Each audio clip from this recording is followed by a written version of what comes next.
Tinkerbell Story, bedtime story for kids. Today we have a book named Tinkerbell Story, bedtime story for kids. I think they're so pretty. I hope you guys really enjoy it. I love it. Please give this video a like if you enjoy it, and don't forget to subscribe for more stories. Thank you, reading. So, here we go. It was a special day in Pixie Hollow. All the fairies gathered around. With a sprinkling of pixie dust, a new fairy was born. Her name was Tinkerbell. Queen Clarion welcomed the newest fairy and said, "Born of laughter, clothed in cheer, happiness has brought you here." The fairies tried to help Tinkerbell find her talent. They gave her flowers, water, and light, but everything Tink touched faded away. Then Tinkerbell passed a hammer. It began to glow. It flew straight toward her. She had found her talent. She was a Tinker Fairy. The Tinker Fairies came to welcome Tinkerbell. Tink was happy to meet them. She was also a bit sad. Tinkers were not fancy like the other fairies. Tink's new friends, Clank and Bobble, took her on a tour of Pixie Hollow. They saw all the fairies getting ready for spring. "It's the changing of the seasons," explained Bobble.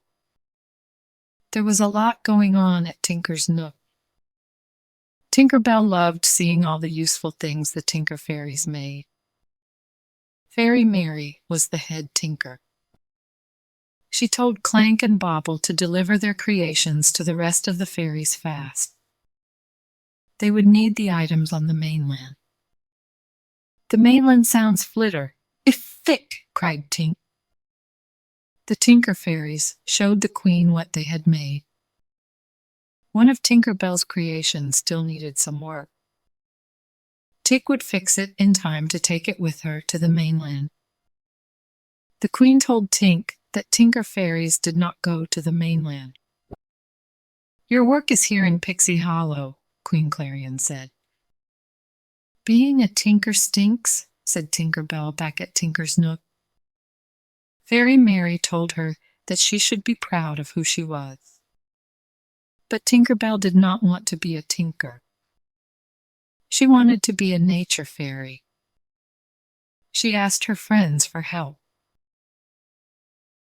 At first, Silver Mist tried to teach Tink how to be a water fairy. But Tink was not good with water. Then Iridessa tried to teach Tink how to be a light fairy, but Tink was not good with light. Fawn tried to show Tink how to be an animal fairy, but Tink was not good with animals either. Tink saw a big bird flying in the sky. "Maybe that guy can help," she said. The bird made a nose dip for Tink. "Ha!" yelled the fairies as they ran for cover. Tink jumped into a hole to hide. The hole was Vidia's hiding spot. Now, the hawk was after Vidia, too. The other fairies attacked the hawk with berries. Vidia was safe, but she was angry. Tink tried to help her clean up, but she didn't want Tink's help. Tink felt horrible. She couldn't hold drops of water. She couldn't hold rays of light, and baby birds were scared of her. "I am useless," she said. Tink flew to the beach. She wanted to be alone. There she spotted a broken music box. Tink quickly got to work. Her friends watched. "You fixed it!" Silver Mist cried. They were all amazed at her tinkering talent. Tinkerbell enjoyed tinkering, but she still wanted to go to the mainland. At her last hope, Tink went to Vidia for help. But Vidia was still angry with her. Vidya got an evil idea. She said Tink should capture the sprinting thistles to prove she was a garden fairy. It was a dangerous job, but Tink had to try. It was her last chance. She made a corral and a lasso to capture the thistles. She saddled up Cheese the mouse and was on her way. "It's working," cried Tink. Thistles went into the corral. But then Vidya blew a strong gust of wind. The corral gate flew open. The thistles ran out. Hundreds of other thistles ran by, too. Tinkerbell lost control of them. The thistles ran this way and that way through Springtime Square.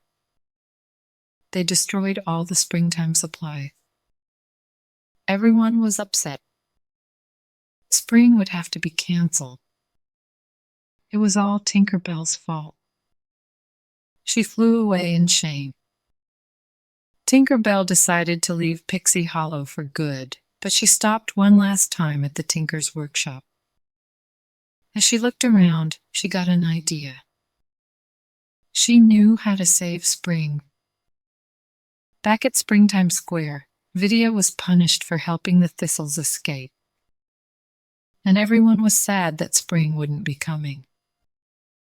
"Wait!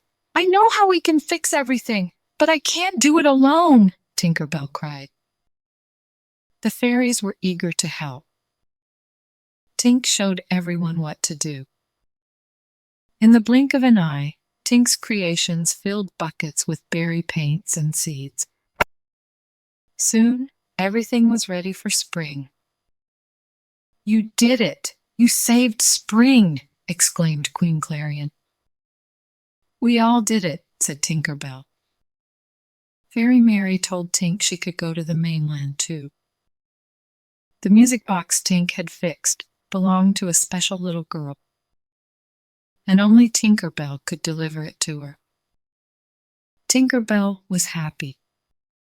Her tinkerings had saved the spring.